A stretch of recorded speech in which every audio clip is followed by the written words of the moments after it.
நின்று உணர்வதோர் உணர்வே யான் உன்னை உரைக்குமாறு உணர்த்தே.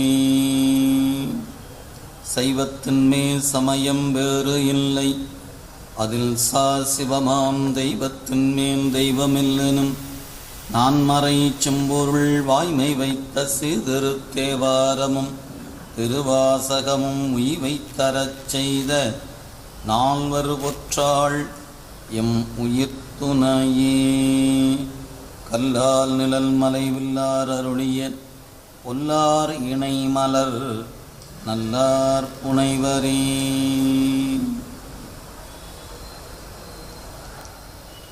எல்லாம் அல்ல மாதொரு பாகம் நோக்கி மண்ணு சிற்றம்பலத்தை ஆதியும் முடிவும் இல்லா அற்புத கூத்தாடுகின்ற அர்த்தநாரீஸ்வர பெருமானுடைய திருவடி தாமரைகளை மனம் மொழி மீகராலே வணங்கி மகிழ்ந்து அந்த பெரும